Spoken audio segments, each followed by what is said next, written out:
can do it. Come on, run, run. Yes, yes. Come fast, fast. Yes. मैं जीता, मैं first आया। थक गए यार। चल कुछ और गेम खेलते हैं। फुटबॉल खेलें? नहीं यार। कुछ बैठने वाला गेम खेलते हैं। अंताक्षरी?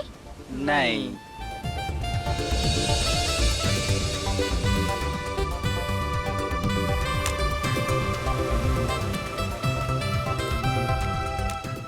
क्या है ये? क्या है? ट्रूथ एंड डेयर खेलेंगे।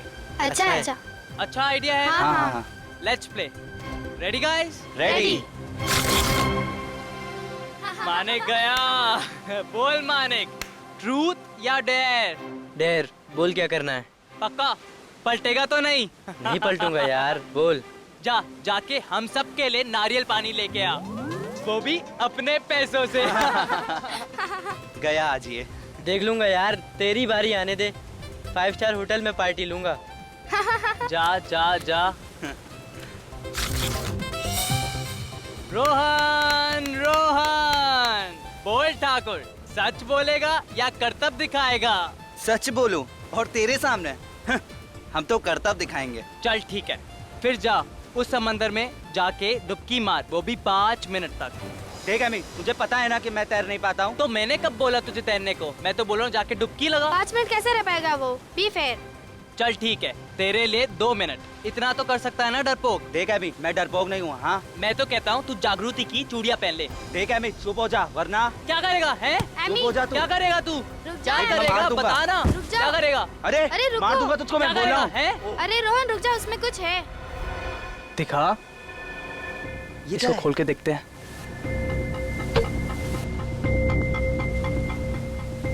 अरे रुक, ये क्लिप है ना, इससे निकाल।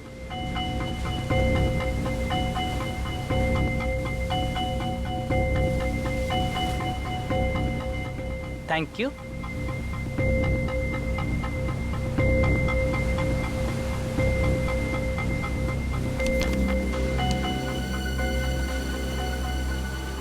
क्या लिखा है इसमें?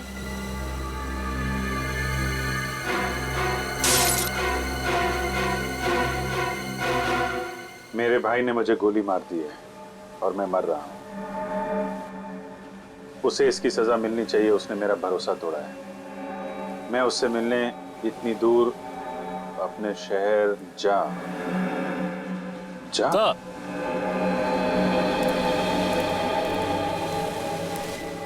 इस बॉटल में थी ये चिट्ठी? जी सर। और तुमने इसे तोड़ दिया? सर वो चिट्ठी पढ़ते वक्त हाथ से छूट गई, सॉरी सर। खून तो हुआ है, कब हुआ है, कहाँ हुआ है, ये पता नहीं चल रहा। और सर किसका?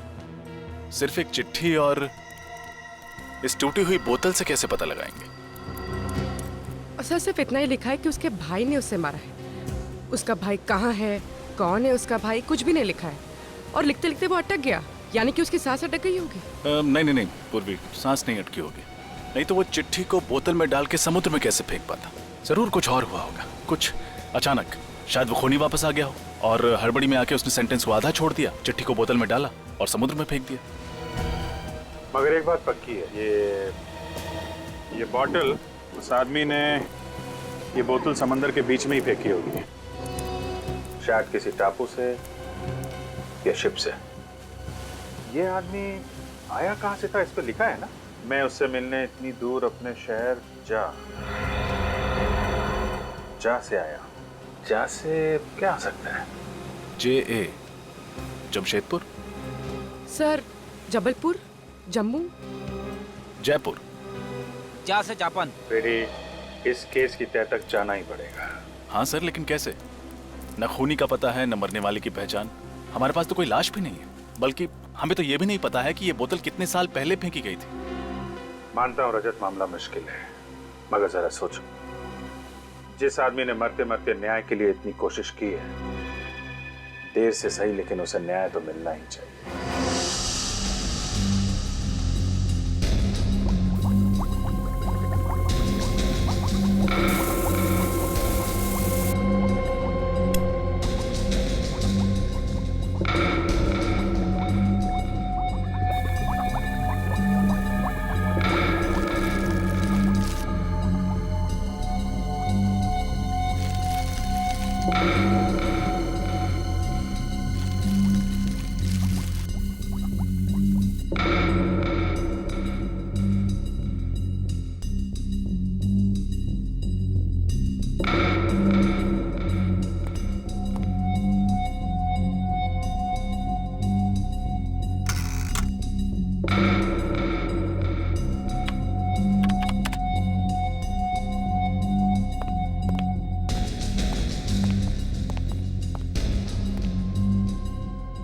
बहुत बिजी है, मुंडी ऊपर करने के लिए भी वक्त नहीं है। तो और क्या, मुझे 24 घंटे बिजी रखना तो तुम्हारा परम कर्तव्य है और मानना पड़ेगा बॉस, तुम अपने कर्तव्य को बहुत जिम्मेदारी के साथ निभाते हो।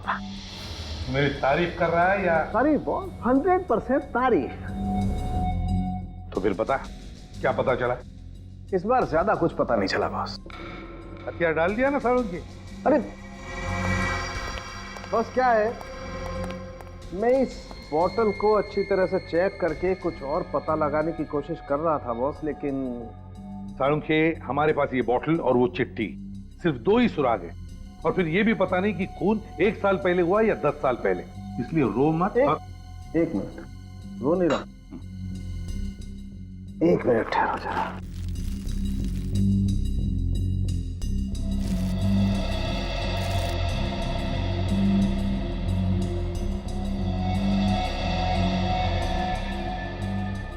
ये देख रहे हो सर, ये तो सफेद नमक की तरह लग रहा है सर। पता चल सकता है कि इसमें क्या था? ये बोतल एक शराब की बोतल थी और उस चिट्ठी को इस बोतल में डालने से पहले इस बोतल को खाली किया गया था। शराब की बोतल?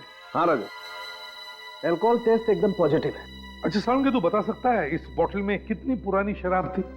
इससे अंदाजा लगा सकते हैं कि ये चक्कर कितना पुराना है। नहीं बस, ये मुमकिन नहीं है। फिर रोने लगा तू यार? अरे रोने की बात नहीं है। तो फिर? दरअसल इस बोतल में जितनी भी शराब थी वो सब उड़ चुकी और समंदर के खारे पानी में बहते बहते इसके सारे के सारे केमिकल कॉम्बिनेशन बदल चुके हैं। मतलब इस बॉटल के बारे में अगर हमें और जानना है, जैसे कि ये कहाँ बनाई गई, इसका डिजाइन क्या था, तो हमें इसके सारे टूटे हुए टुकड़ों को जोड़ना पड़ेगा। हाँ, कोशिश करके देख सकते हैं, लेकिन अच्छा साळुंखे, इस बोतल के अंदर जो वो चिट्ठी मिली है जिस पर खून लगा हुआ, उस खून का डीएनए टेस्ट तो किया है ना तुमने? हाँ सर। तो फिर क्या पता चला? ये खून किसी आदमी का है जिसकी उम्र 30 से 40 साल के बीच की होगी। लेकिन साहब, इसके अलावा हमें और कोई खास बात नहीं पता चली जिससे इस आदमी की पहचान हो सके। अच्छा, और कुछ नहीं? नहीं, क्योंकि खून पूरी तरह से सूख चुका है, इसलिए ये पता लगाना बहुत मुश्किल है कि कितने साल पहले इस कागज पर लगा होगा। लेकिन ये कागज, इस कागज से तो कुछ पता चला होगा। हाँ, ये कोई साधारण कागज नहीं है। मैंने इस कागज के छोटे से टुकड़े पर एक खास केमिकल टेस्ट किया है। ये देखिए सर, ये हरे रंग के दाग दिख रहे हैं आपको?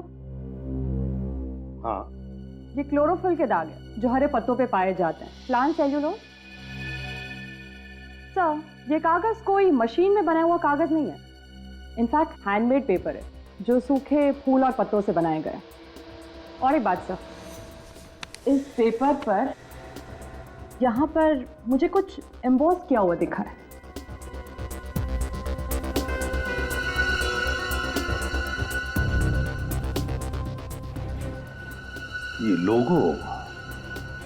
ये लोगो जरूर किसी कंपनी का लोगो है, शायद किसी शिपिंग कंपनी का। सर, ये लोगो किसी भी कंपनी ने रजिस्टर्ड नहीं कराया। सर, ये लोगो आधा है आधा नहीं। हम पेंट करके इसको पूरा करने की कोशिश भी तो कर सकते हैं। हाँ, मगर ये भी तो पता चलना चाहिए ना रजत कि आधे हिस्से में क्या होगा या क्या था। काम करते हैं, निखिल जरा आईना लेकर आओ जल्दी।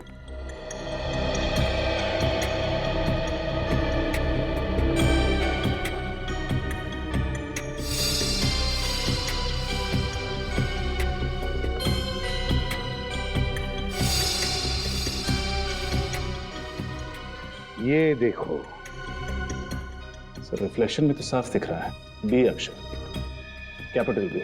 इसका मतलब है ये पेपर खास तौर पर किसी के लिए बनाया गया था। ये हैंडमेड पेपर जिसके लिए भी ये पेपर बना है उसका नाम शायद बी से शुरू होता है। लेकिन सर, इस अक्षर बी से ये कैसे पता चलेगा कि मरने वाले का नाम क्या था? सचिन, अगर ये पता चल जाए ना कि इस पेपर के बनने में किन किन फूल और पत्तों का इस्तेमाल हुआ, तो उस आदमी को भी हम ढूंढ निकालेंगे। सर, फूल पत्तों की खास जानकारी तो एक बॉटनिस्ट को ही होगी। बॉटनिस्ट? मिस्टर अभिजीत, आपकी ये फोरेंसिक रिपोर्ट 100% सही है। ये पेपर वनस्पति के अलग अलग भाग से बनाया है, जैसे कि फूल, पत्ते, घास और पेड़ की शाखाओं को सुखाकर बनाया गया है। सर, ये तो बहुत कॉम्प्लिकेटेड रेसिपी है। किस चीज का कितना भाग है ये कैसे पता चलेगा?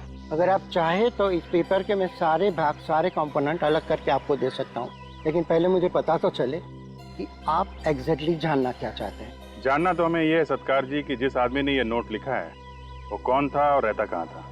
अब ये मैं कैसे बता सकता हूँ?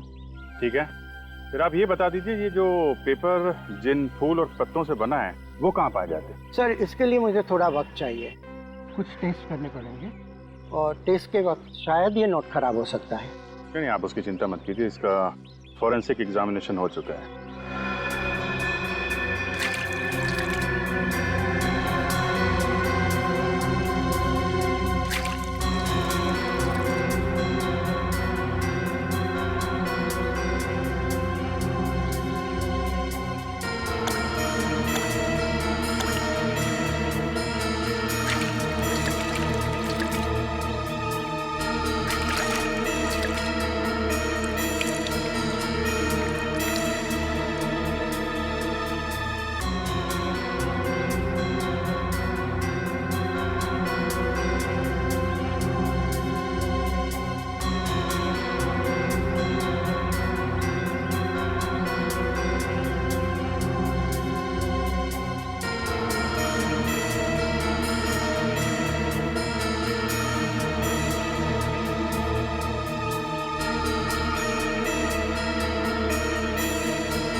पेपर के अंदर सूखी हुई पत्ती।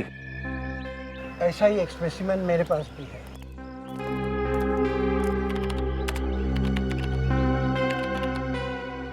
ये देखिए। सर, ये दोनों पत्ते तो एक जैसे हैं। ये कैसे पता चलेगा कि ये कौन से पेड़ के हैं? ये देवदार पेड़ के पत्ते हैं।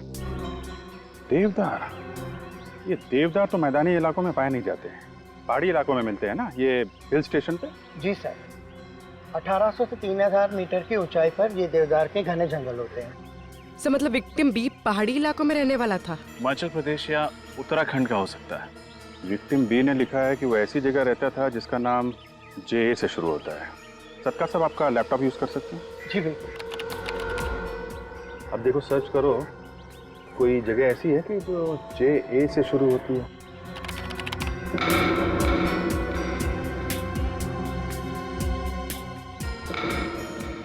सर, उत्तराखंड में तो ऐसी कोई जगह नहीं है। हिमाचल प्रदेश देखो।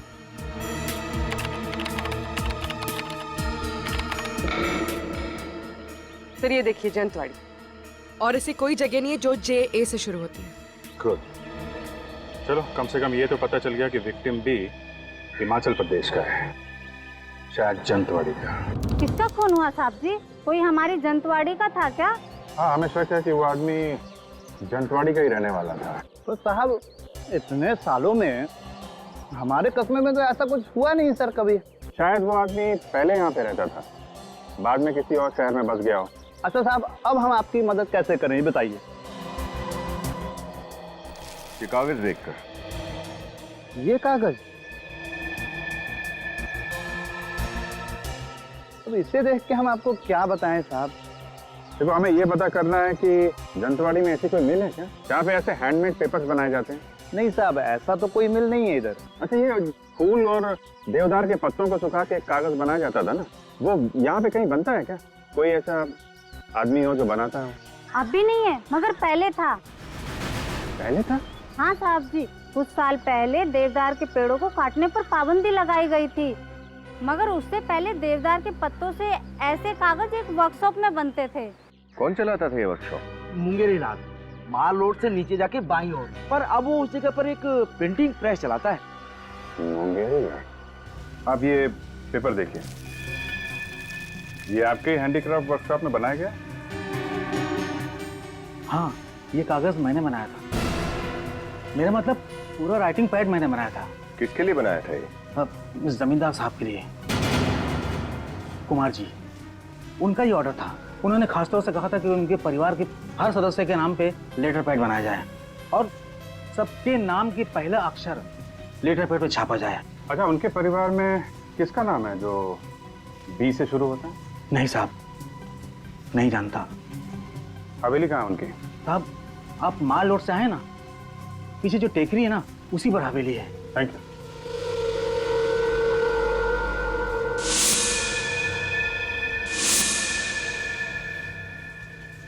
हेलो, सीआईडी के लोग आए थे यहाँ पे।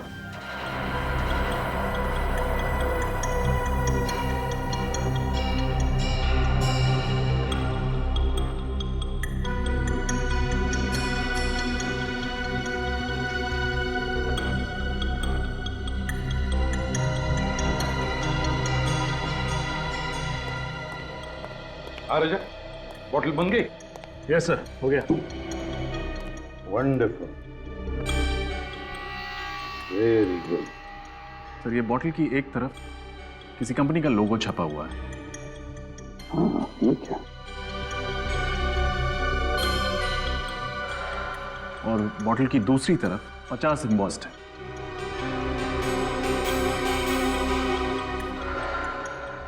हाँ, 50 साल गोल्डन जुबली सेलिब्रेशन।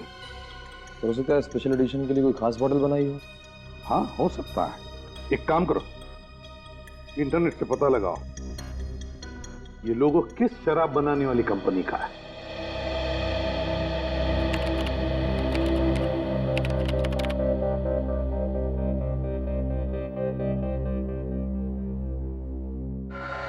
सर, ये ब्राजील की कोई कंपनी, और शराब भी ब्राजील की ही है।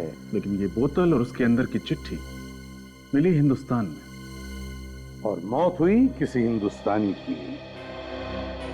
पता लगाना पड़ेगा ये कौन सी हिंदुस्तानी कंपनी है जो ब्राजील की इस कंपनी से शराब आयात करती है, इंपोर्ट करती है।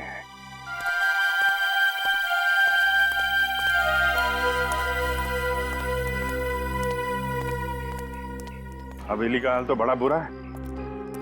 देख के लगता है यहाँ पे सालों से कोई नहीं आया होगा। हाँ सर, वहां हवेली का गेट भी टूटा हुआ था। और ये देखिए, ये ताला, इस पे भी जंग लगी हुई है। सर, कोई बेवकूफ ही होगा जो इतनी करोड़ों की प्रॉपर्टी को सड़ने के लिए छोड़ रखा है, वरना रेंट पे दे देता, बेच देता, इसको होटल बना देता। क्या कर रहे हो?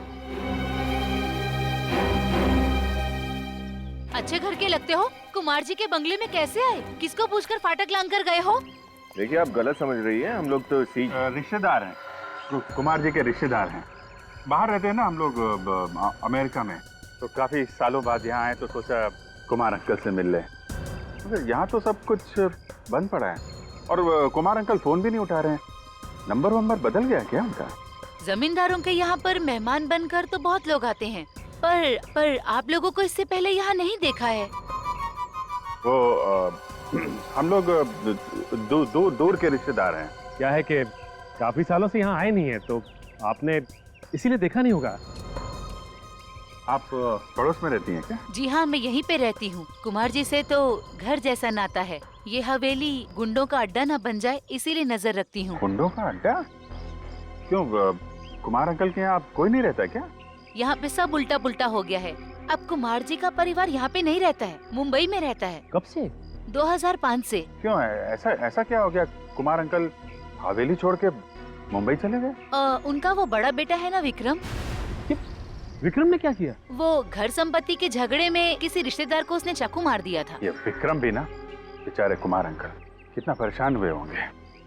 तो केस वेस बन गया होगा, पुलिस केस? नहीं, ऐसा कुछ नहीं हुआ। कुमार जी ने बात को दबा दिया और रातों रात घर छोड़ के चले गए। तब से इस हवेली में कोई आता नहीं है। उनका एक बेटा था ना, वो बा नाम। कौन? बलबीर? बलबीर। ये बलबीर भी मुंबई चला गया क्या? वो अकेले यहाँ कैसे रहता? वो अपने माता पिता के साथ चला गया। आप लोग इतनी दूर से आए, कोई फायदा नहीं हुआ। मुझे भी मंदिर जाना है। अब आप लोग भी जाइए। नमस्ते। Thank you.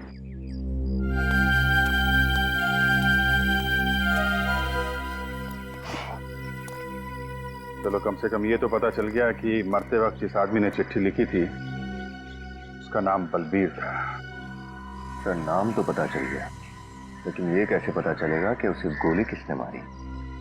हो सकता है उसका राज इस वीरान हवेली में ही छुपा हो।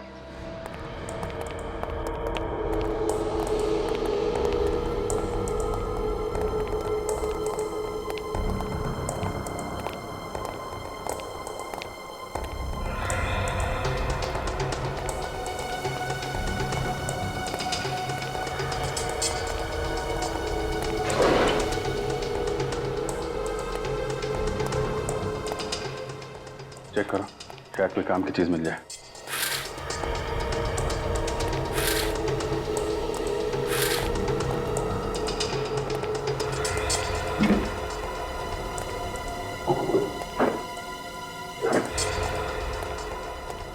कुछ नहीं मिला सर।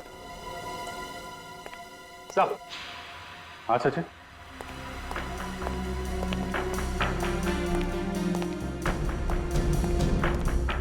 ये देखिए, बॉम्बे के कुछ नंबर, रियल स्टेट एजेंट्स। रातों रात हवेली छोड़ के भागे हैं तो मुंबई में घर तो चाहिए होगा ना? हाँ सर, तो ये लोग काफी अमीर लोग हैं। मतलब किराए के घर में तो नहीं रह रहे होंगे, कहीं ना कहीं फ्लैट खरीदा होगा या बंगलो खरीदा होगा।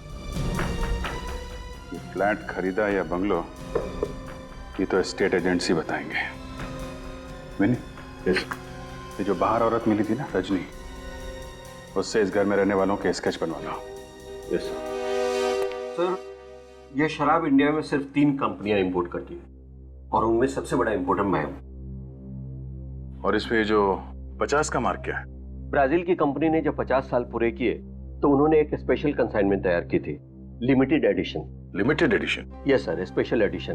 तो ये लिमिटेड एडिशन की शराब को इंपोर्ट करने का कॉन्ट्रैक्ट भी इन तीनों इंपोर्टर्स को मिला था? नो सर, सिर्फ मेरी कंपनी को ही मिला था। अक्टूबर 2007 का ये स्पेशल बैच था।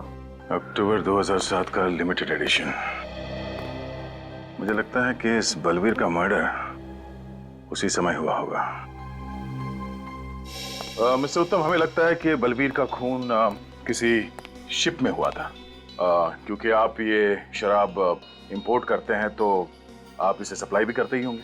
2007 का रिकॉर्ड चेक करके बता सकते हैं कि आपने 2007 में ये शराब किस किस को सप्लाई किया था? हाँ सर, मैं अभी बताता हूँ। प्लीज।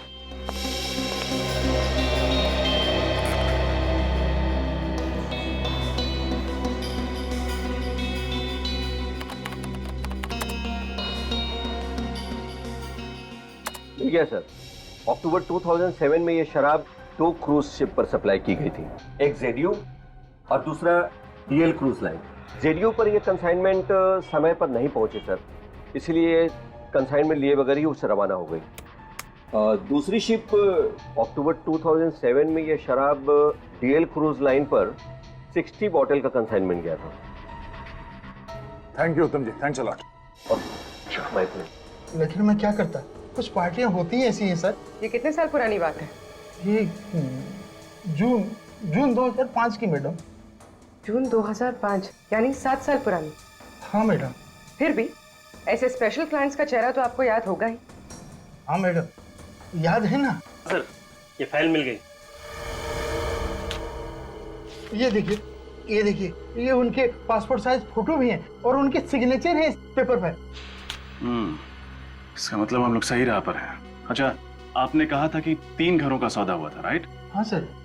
सर, एक तो उनके पिताजी ने लिया था, मिस्टर कुमार, और दूसरा उनके बड़े बेटे मिस्टर विक्रम, और तीसरा उनका मझला बेटा अभिमन्यु ने लिया था। और उनका सबसे छोटा बेटा बलबीर, उसने कोई घर नहीं खरीदा? हाँ सर, उसके पास पैसे नहीं थे, इसलिए वो घर नहीं लिया, वो अपने पिताजी के साथ ही रहता।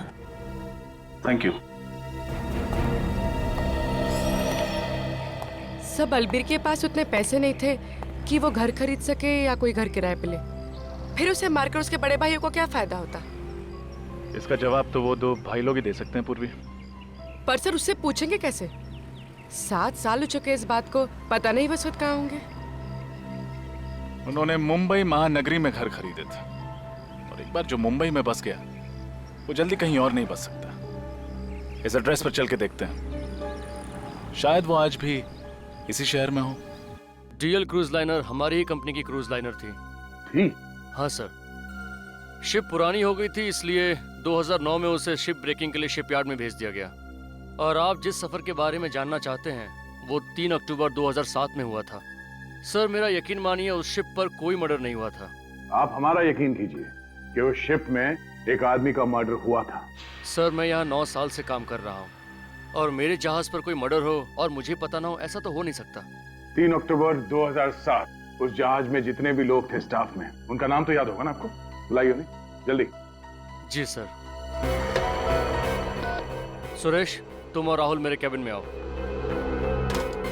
पैसेंजर लिस्ट चाहिए हमें। जी सर।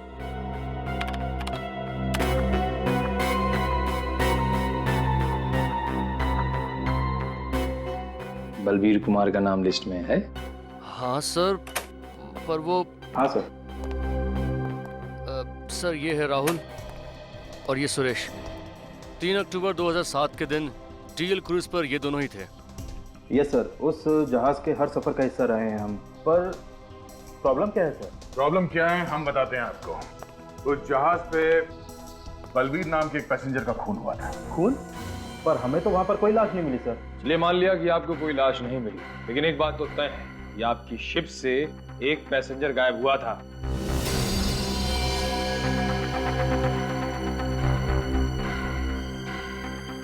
हाँ सर, एक पैसेंजर गायब तो हुआ था। तो तुम लोगों ने उसे ढूंढने की कोशिश नहीं की? हाँ? सर पूरा शिप छान मारा पर वो पैसेंजर हमें नहीं मिला। हमें लगा कि वो शायद गलती से समुद्र में गिर गया हो और उसके फैमिली वालों ने भी उसके बारे में कोई इंक्वायरी नहीं की। तो पैसेंजर लिस्ट चेक करो। बलबीर का भाई या उसका कोई रिश्तेदार साथ में था क्या?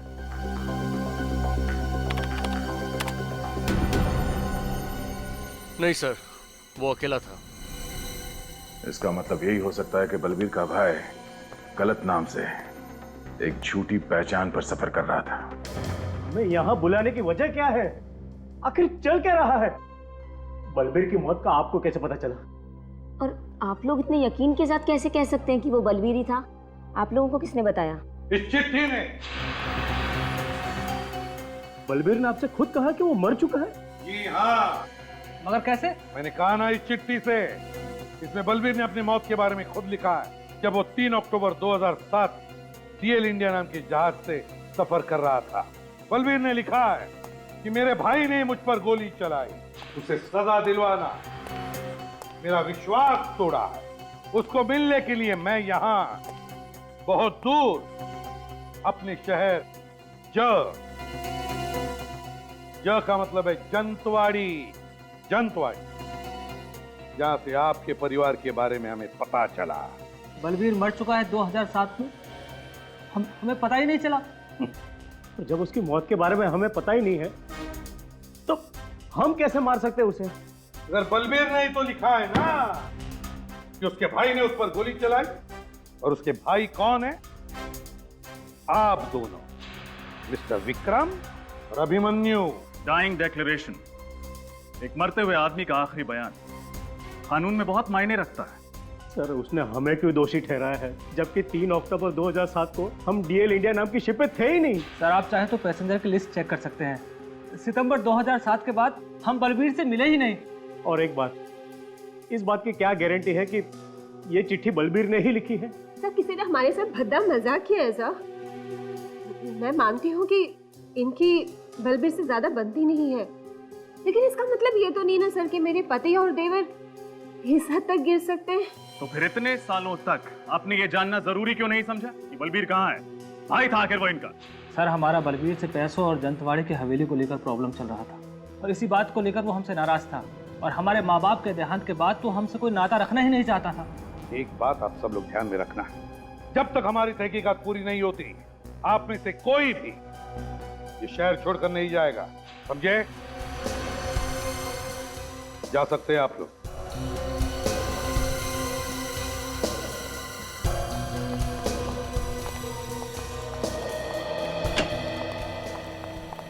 सर, डीएल इंडिया से ट्रैवल कर रहे हैं सभी लोगों की डिटेल्स मिल गई है सर।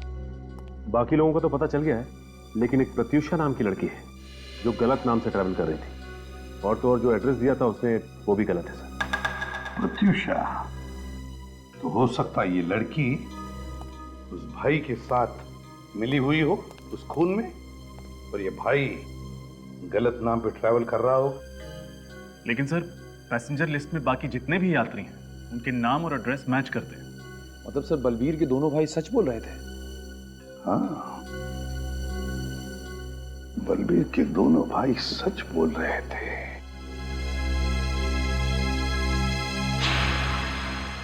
अच्छा, क्या हुआ सर? रजत, बलबीर के भाई विक्रम और अभिमन्यु ने हमसे कहा कि सितंबर 2007 के बाद उन्होंने बलबीर को देखा ही नहीं था, और बलबीर की मौत हुई अक्टूबर 2007 में। तो इसका मतलब है उस एक महीने में, मतलब सितंबर और अक्टूबर के बीच बलबीर जंतवाड़ी में ही था। जंतवाड़ी में। सर, लेकिन जंतवाड़ी के उस हवेली पर जो औरत थी उसका कहना था कि बलबीर वहां कभी आया ही नहीं। तो क्या वो औरत झूठ बोल रही है? हो सकता है बलबीर उस जंतवाड़ी की हवेली में रुका ही ना हो, जंतवाड़ी में ही किसी और जगह पे ठहरा। लेकिन सर, वो ऐसा क्यों करेगा? क्योंकि बलबीर जंतवाड़ी की वो हवेली अपने नाम पर करना चाहता था, और ये बात तो अपने भाइयों से छुपाना चाहता था। मगर सर, ये बलबीर जंतवाड़ी में रुका कहाँ होगा? वो तो हम पता लगा ही लेंगे सचिन, पता लगा ही लेंगे। लेकिन उससे पहले ये पता लगाना चाहिए कि ये बलबीर जंतवाड़ी में किस वकील से मिला था।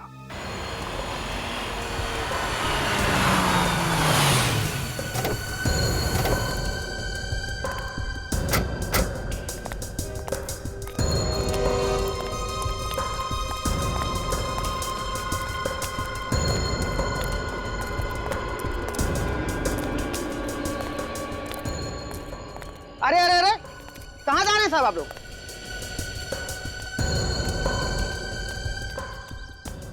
कहाँ जा रहे हैं साहब आप लोग? वो संजीव साहब से मिलना था। आप लोग कौन है? सीआईडी मुंबई। सीआईडी? आप ही लोग उनसे मिलने गए हो साहब? वो क्या? मगर हमने तो उनसे कहा था कि हम यहाँ घर पे आ रहे हैं उनसे मिलने के लिए। पता नहीं साहब। लेकिन हमसे मिलने कहाँ गए, कुछ तो बताया होगा तुम्हें। माल रोड गए साहब वो। Mall road? मॉल रोड पे क्यों? 15 मिनट पहले एक आदमी आया था साहब, उसने बोला कि माल रोड में सीआईडी आपका इंतजार कर रही है, और साहब उसी के साथ चले गए वो। समझदार आदमी किसी की बातों में कैसे आ गया? तुमने इस आदमी को पहले कभी देखा था? उसको साहब मैंने जंतवाड़ी में कई बार देखा साहब। कैसे दिखने में कैसा ही? सर वो सांवला सा और 5-5.5 फुट लंबा होगा साहब, और रंग बिरंगी टोपी पहना हुआ था, और मुंह में पान चपाया हुआ था साहब वो।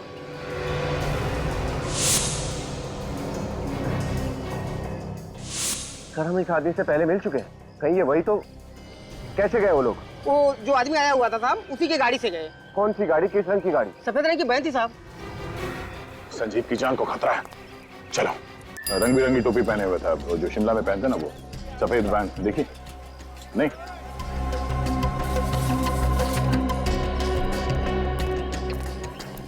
देखिए, आपने किसी ऐसे आदमी को देखा है जिसका रंग सांवला सा है, कद करीब 5-5.5 फीट इंच, और सर पर रंग बिरंगी टोपी पहनता है जिस पर हाथ की कारीगरी हुई है, सांवला सा है, अक्सर पान चबाता हुआ यही मार्केट में घूमता रहता है, और शायद उसके पास सफेद कलर की वैन है। शायद आप मंगू की बात कर रहे हैं। मंगू? जी हाँ, वही वही। एक नंबर का छटा हुआ बदमाश है वो, मॉल रोड पर अपना अड्डा जमा कर बैठा रहता है। आपने उसे देखा है क्या अभी? अभी हाँ, वो अपनी गाड़ी में इधर से ही गया है, उस तरफ। Thank you sir. सर, जिस औरत ने उस आदमी को देखा उसका नाम मंगू है, अभी ऊपर की तरफ गया है। चलो। बचाओ बचाओ, हेल्प हेल्प। अब तू रोएगा और मैं हंसूंगा। चल। अरे छोड़ दो मुझे, छोड़ दो मुझे। अरे मैंने तुम्हारा क्या बिगाड़ा था, छोड़ दो मुझे। किसके लिए छोड़ दूं, हैं? अरे चल। अरे मेरी बात सुनो, तुम्हें जरूर कोई गलतफहमी हुई है भाई, छोड़ दो मुझे। किसके लिए छोड़ दूं?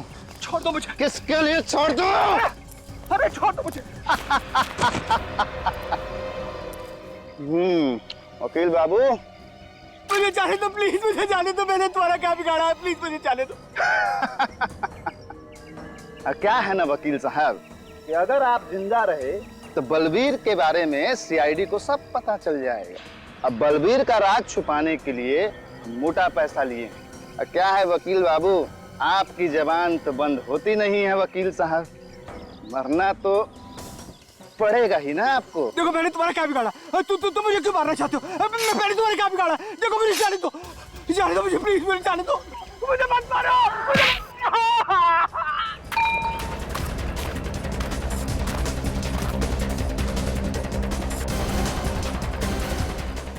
आजा। बहुत जासूसी कर ली मंगू, तेरी जगह यहाँ इस जन्नत में नहीं है, समझा? तेरी जगह कहीं और है।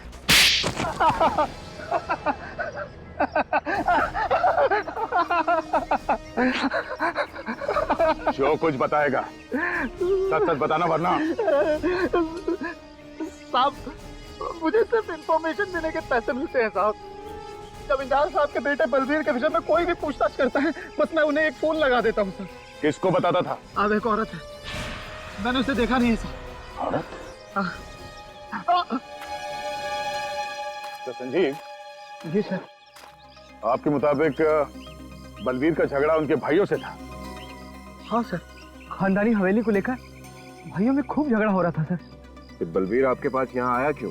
बलबीर के माता पिता के गुजर जाने के बाद वो अपने भाइयों से छुपकर मुंबई से भाग निकला, खानदानी हवेली पर अपना अधिकार जमाने के लिए। उसे यकीन था सर कि उसके भाई आसानी से मानेंगे नहीं और उसके पेपर को कोर्ट में चैलेंज करेंगे। मगर ये औरत कौन है, बलबीर ने कभी बताया? नहीं सर। सर ये बलबीर अचानक यहाँ से भागकर मुंबई क्यों चला गया? हाँ, वो हवेली लेने आया था तो फिर यहाँ से भागा क्यों? पर हाँ सर, उस दिन जाने से पहले। सॉरी, मुझे आने में थोड़ी देर हो गई। कितनी देर लगा दी? मालूम है कोर्ट पहुंचना बहुत जरूरी है। अभी से कोई जरूरत नहीं है एडवोकेट साहब। क्यों? हवेली नहीं चाहिए क्या? नहीं, हवेली तो मुझे चाहिए और हवेली मुझे ही मिलने वाली है। मुझे ही मिलेगी? हाँ, पता नहीं कैसे मेरे भाइयों को पता चल गया कि मैं जंतवाड़ी आया हूँ। आज सुबह ही भैया के घर से फोन आया था, मुझे मुंबई वापस बुलाया और कहा कि हवेली मुझे दे दी जाएगी, उन्हें कुछ नहीं चाहिए। बलबीर ने कहा कि भैया के घर से फोन था। जी। किसने फोन किया बताया? नहीं सर, नाम तो नहीं बताया। ये केस तो फिर से उलझ गया सर। किसका फोन आया था ये तो हमें पता ही नहीं, और बलबीर यहाँ से सीधा जहाज पर गया, लेकिन उसका भाई तो कभी जहाज पर गया ही नहीं। बलबीर ने चिट्ठी में यही लिखा था कि उसके भाई ने उस पर गोली चलाई। ये कैसे हो सकता है? सर उस जहाज पर वो लेडी पैसेंजर भी जो नकली नाम लेकर घूम रही थी, और उसका कैबिन ठीक बलबीर के कैबिन के सामने था। प्रत्यूषा, उसका नाम प्रत्यूषा है। हाँ सर, हो सकता है कि उसी औरत ने बलबीर को पटाकर उस जहाज पर बुलाया हो, लेकिन सर उस औरत को ढूंढेंगे कैसे?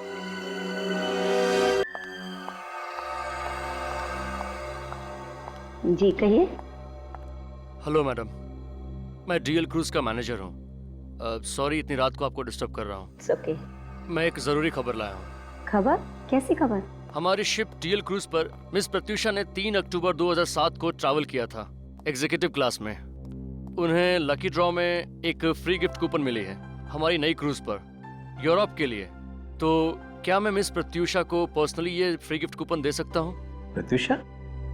कौन प्रत्यूषा?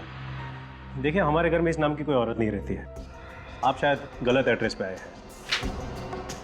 मिस प्रत्यूषा 91 पॉकेट ए, सतारा कॉलोनी, 7 बंगलोज, अंधेरी वेस्ट, मुंबई। बिल्कुल सही एड्रेस पे आए हैं सर। पर आपने सुना नहीं, यहाँ पर कोई प्रत्यूषा नहीं रहती है। और ये कैसी शिपिंग कंपनी है कि अपने मैनेजर को रात में किसी के घर भेजती है फ्री गिफ्ट कूपन देने के लिए? चलिए निकलिए यहाँ से। माया, देखिए आप लोगों को कुछ गलतफहमी हो रही है। एड्रेस सही है, लेकिन 3 अक्टूबर 2007 को हमारे घर से डीएल क्रूज पे कोई गया ही नहीं था। और ये प्रत्यूषा नाम भी हम पहली बार ही सुन रहे हैं। तो क्या हम झूठ बोल रहे हैं?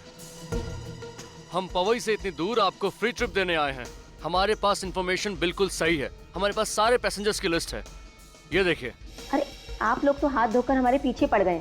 हमने कहा ना इस नाम की कोई लेडी हमारे घर में नहीं है, और हमें कोई गिफ्ट नहीं चाहिए। प्लीज चले जाइए यहाँ से। अब आप लोग यहाँ से जा रहे हैं या मैं पुलिस को बुलाऊं? ये पुलिस को बुलाने की धमकी किसे दे रहे हैं आप? पुलिस को तो अब हम बुलाएंगे। क्या? जालसाजी आप लोगों ने की है। झूठे नाम और दस्तावेज जमा करके आप लोगों ने कानून तोड़ा है। क्या? हमने कानून तोड़ा है? हमने झूठे दस्तावेज जमा किए थे? कैसे साबित करोगे तुम? क्या सबूत है तुम्हारे पास? फोटोग्राफ्स हैं। कौन से फोटो? वही जो शिप पर गाला नायक पर लिए गए थे। शिप के कैप्टन ने अपने यादगार के तौर पर हर एक पैसेंजर के साथ फोटो खिंचवाई थी। अरे बंद करो ये बकवास। ना ही मैंने यहाँ का एड्रेस दिया था और ना ही शिप पर कोई ऐसा गाला नाइट हुआ था, ना ही मैंने सिर्फ कोई फोटोग्राफ खींचा था। तो कहाँ से दिखाएंगे फोटोग्राफ? हाँ,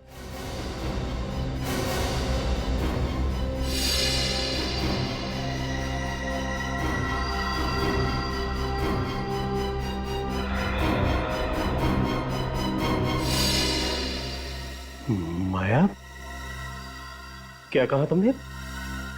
तुम्हें कैसे पता चला कि उस दिन क्रूज पर कोई गाला नाइट हुई नहीं थी और प्रत्युषा ने कोई फोटो नहीं खिंचवाई थी? क्योंकि ये उसी शिप में थी।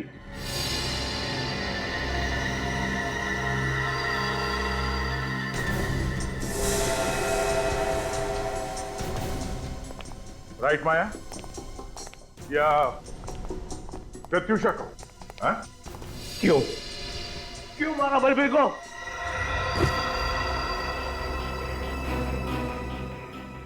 आपके लिए, अपने बच्चों के लिए। इन्होंने तो अपने हिस्से में मिली हुई सारी जायदाद जुए में हार दी। बिजनेस में भारी लॉस हो रहा था। इनका बिजनेस तो किसी भी दिन बंद हो सकता था। पूछिए इनसे। हम लोग जयंती और अभिमन्यु की तरह सुखी नहीं थे। हालात बिगड़ते जा रहे थे। हवेली को बेचकर जो पैसे मिलते ना, उससे हमारा सारा कर्जा उतर जाता। मगर ये बलबीर हवेली पर कब्जा करके बैठा हुआ था और ये इन्होंने भी तय कर रखा था कि हम हवेली में से अपना हिस्सा नहीं लेंगे, सब कुछ बलबीर को दे देंगे। मगर मुझे ये मंजूर नहीं था। इसलिए तुमने बलबीर पर नजर रखना शुरू कर दिया? हाँ, जब मुझे पता चला कि वो जंतवाड़ी पहुंच चुका है अपनी हवेली पे कब्जा जमाने के लिए, तो मुझे ये कदम उठाना पड़ा। उस वक्त विक्रम भी काम के सिलसिले से सिंगापुर गए हुए थे। और फिर तुम्हें साजिश रचने का पूरा मौका मिल गया। हाँ, मैंने मौके का फायदा उठाकर उसे फोन किया और उसे कहा कि उसके भाई उसे एनओसी देने के लिए तैयार है। पर तुम दोनों शिप पर कैसे पहुंचे? मैंने उसे कहा कि जब हमारे भी सारे गिले शिकवे खत्म हो चुके हैं, तो क्यों ना पूरा परिवार एक साथ क्रूज पर सेलिब्रेट करे। और मैंने उसे वादा भी किया कि वहां पर मैं उसे एनओसी पेपर्स दे दूंगी। भाभी, आपने तो कहा था कि सारे गिले शिकवे दूर हो गए हैं। फिर मेरे आने की खबर भैया से क्यों छुपाई गई? अरे मैं उन्हें सरप्राइज देना चाहती हूँ। जल्दी करो, वो दोनों डेक पर पहुंच चुके हैं। Come on. अच्छा, और वो एनओसी पेपर्स? वो मैंने अपने साथ ले लिया है, दोनों भाइयों के सामने दूंगी। चलेगा? हाँ, अब चलो। एक मिनट, मैं भी अपने डॉक्यूमेंट्स ले लेता हूँ।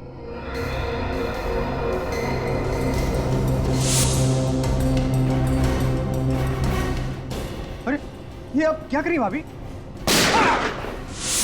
बलबीर बेवकूफ तो था नहीं। उसे पता था कि सिर्फ विक्रम के एनओसी से कुछ नहीं होगा, इसलिए मैंने अभिमन्यु भैया का भी नाम जोड़ दिया। एनओसी और अपने भैया से मिलने की खुशी में बलबीर तुम्हारे झांसे में आ गया और तुमने उसे गोली मार दी। लेकिन बलबीर ने तो उस चिट्ठी पर लिखा था कि उसे उसके भाई ने मारा है। गोली चलाते वक्त मैंने उसे कहा था कि उसका भाई उससे नफरत करता है। तुम उसके रास्ते के कांटे हो। वो नहीं चाहते कि तुम जिंदा रहो। ये सोचो कि ये गोली मैंने ही तुम्हारा भाई चला रहा है। और ये सुन के बलबीर टूट गया, सदमा बर्दाश्त नहीं कर पाया और चिट्ठी में ये लिख दिया कि उसके भाई ने उसे गोली मारी है। बलबीर को मरे तो 5 साल हो गए, अब तक तुमने हवेली अपने नाम क्यों नहीं कराई? वो सब इनकी वजह से। कितनी बार कहा है इनसे कि भूल जाओ बलबीर को। अगर वो हवेली में इंटरेस्टेड होता तो सबको छोड़ कर नहीं जाता। पर यह है कि नहीं, वो एक दिन जरूर वापस आ जाएगा, जरूर वापस आ जाएगा। पर विक्रम को मालूम नहीं था कि बलबीर कभी वापस आने वाला नहीं था, क्योंकि तुमने उसे मार दिया। भाभी मां समान होती है और तुमने उस रिश्ते को बदनाम किया है और इस घर को भी तोड़ दिया। You are under arrest Mrs Maya.